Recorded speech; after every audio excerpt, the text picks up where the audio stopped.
All right, so I'm going to try to put together a few thoughts about emotional clarity. Let's pass time for this one. So, emotional clarity, I don't have the emotional wave that we all have. I'm undefined emotionally, but I have learned a thing or two about it. From the outside, I will never know what it's like from the inside, so I'm never going to know what it's like, the feeling of having emotional clarity, which is also so unique to each person who is emotionally defined, depending not only on what channel defines their solar plexus or channels, but also what gates, lines, the colors, the tones, the bases. I mean, human design really is the science of differentiation. And I'll go over this thing.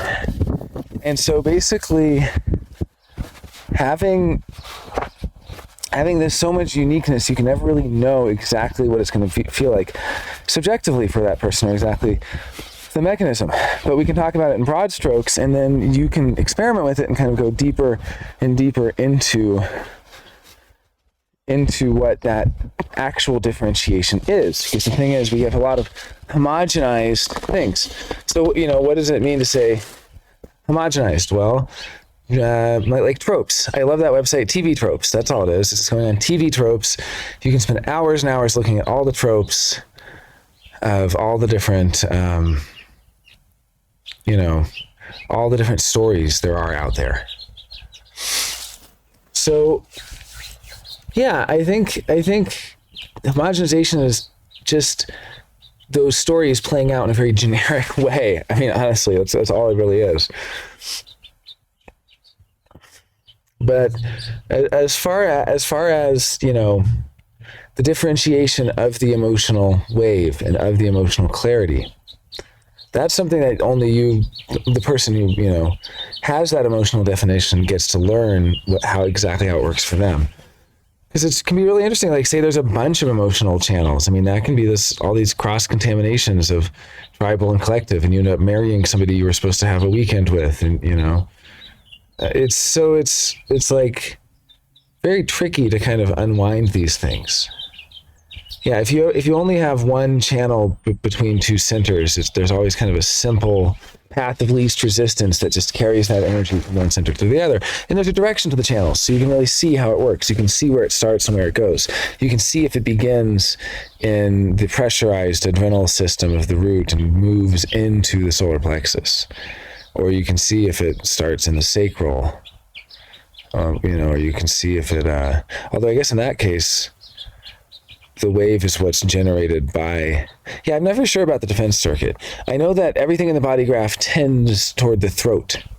So I would think that the sacral pushes out to the throat, and that makes sense to me because the 59 in the sacral is kind of always, it's the hustler. It's trying to get something from the 6, which is saying, no, no, no, no, no, no. Yes, yes, yes. So, and that's the wave of the kind of open or closed to intimacy wave of the 6.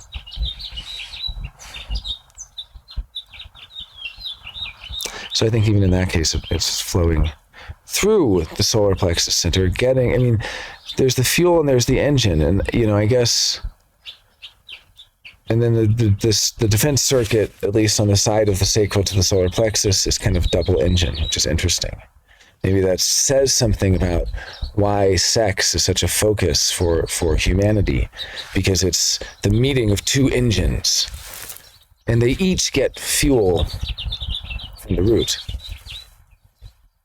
So these fuels go into two different places, and those places meet. They propel together in some sense.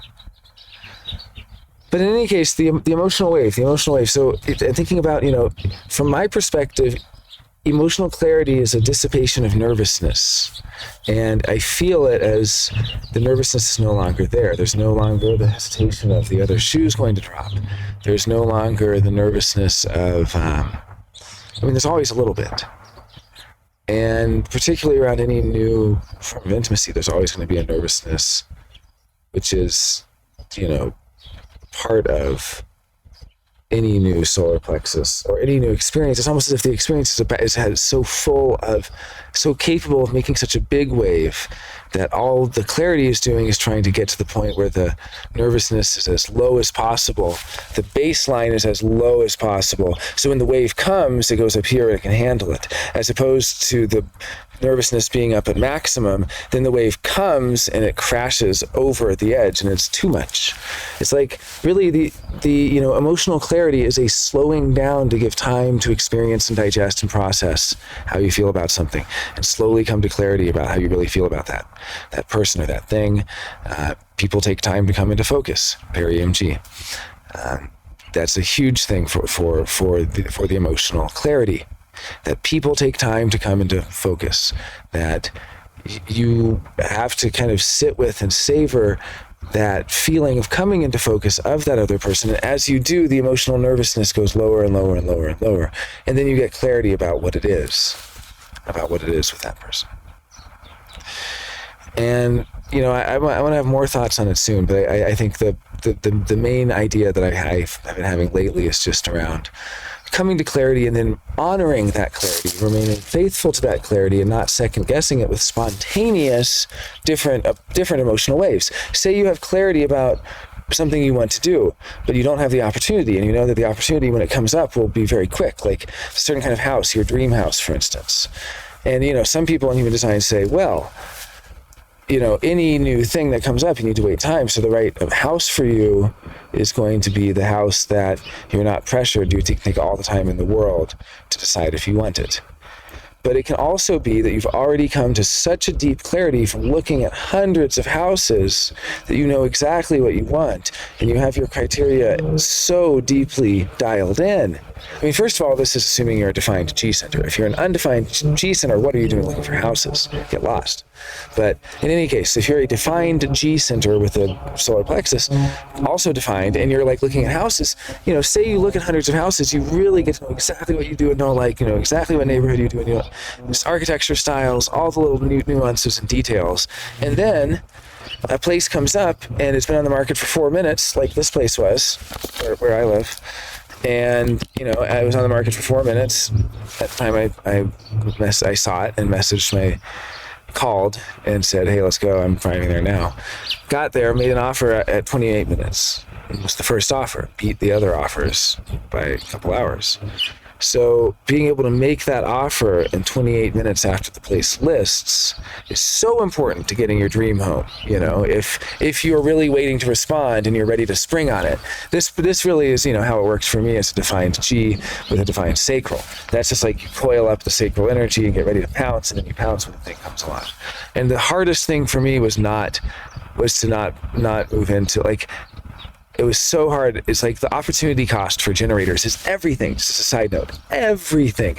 Like if I would have bought one of the places, I even had offers accepted. If I would have bought one of those places, I wouldn't have got this place. So that's the hardest thing for generators. Generators are the great quitters in life, the ones who always are, giving up on stuff. And the hardest thing, giving up is a form of initiating. When you hear wait to respond, it means don't give up.